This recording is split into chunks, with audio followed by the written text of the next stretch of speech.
This is the dreaded monthly workbook.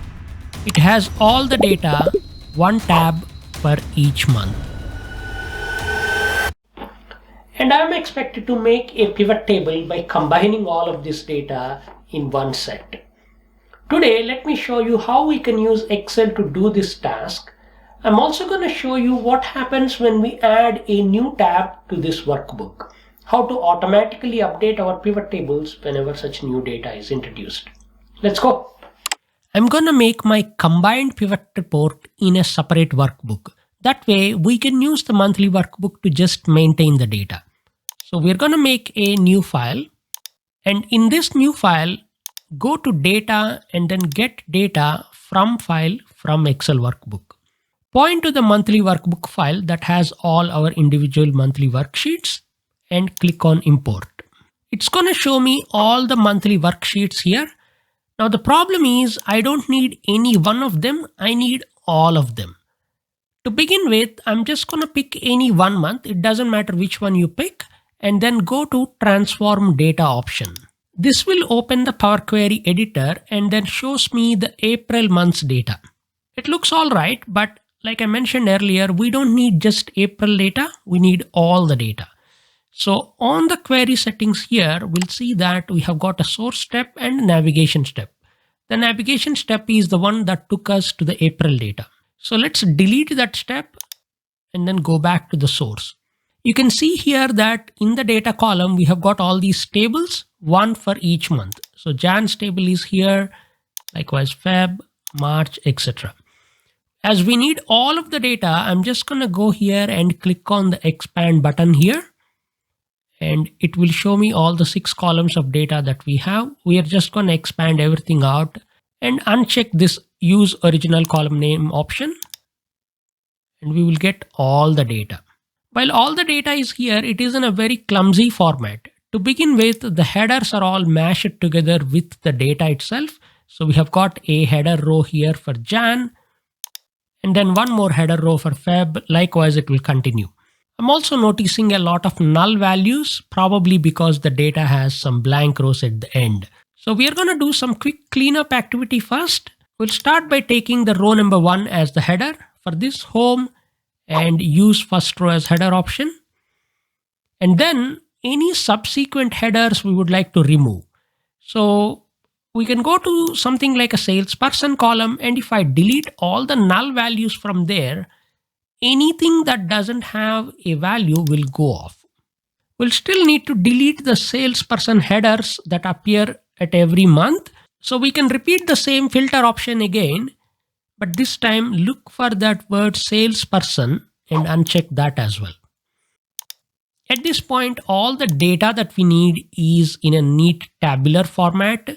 We have got salesperson, country, product, date, amount, and boxes. We also have some other additional columns that are not required. So I'm gonna go to choose columns in the home ribbon and just select the columns that I need. Next up, let's quickly adjust the formatting. Right click on the column header, choose change type and select the data type that you want. And finally, rename this query as combined data. At this point, we are good to go. So I'm gonna click on close and load and bring all the consolidated data into my Excel file. Remember, this is a brand new Excel file and this is where all the consolidated data is. Time to make some pivot reports. Our first pivot report is to see how well we are doing with our products. So I'm going to click on summarize with pivot table option here. And in this, we'll put product, amount, apply some formats, and then sort this in the largest to smallest. We can see that Raspberry Choco is our highest selling product. And further down here, we have got Almond Choco at the lowest value. And a total of $15 million sales. We can break this down by date and then see how the numbers are changing every month. This is a standard report that we would like to make every month. So once I make this pivot table, I do a little bit of formatting on it. For example, go to home, conditional formatting, and apply a color scale on this and extend the color scale to all cells showing the values. so that we can quickly spot highest values. So for example, here, organic choco syrup, in the month of May, we had a big surge. Likewise, we would also like to make a pivot table on our salesperson performance. So here, salesperson, amount, and boxes. I'm going to apply currency formatting on the amount column and number formatting on the boxes column.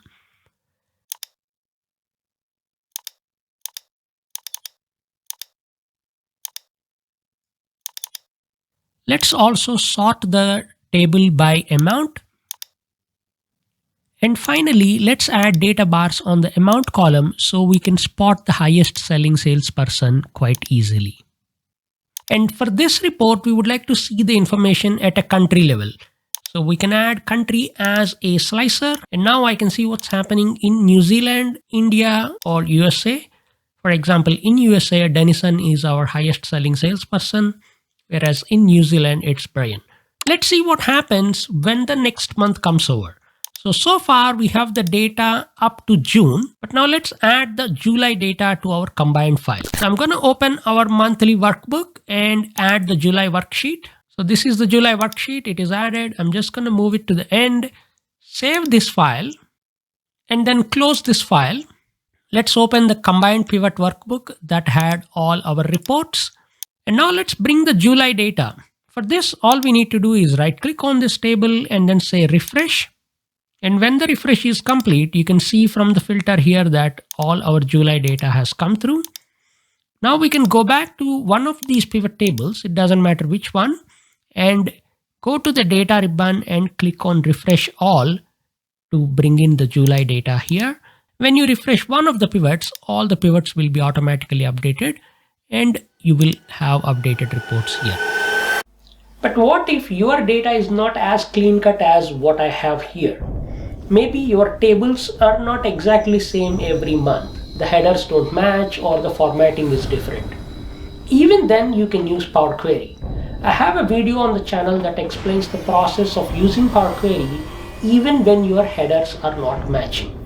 Check out that for more on Power Query. I'll catch you there. Bye.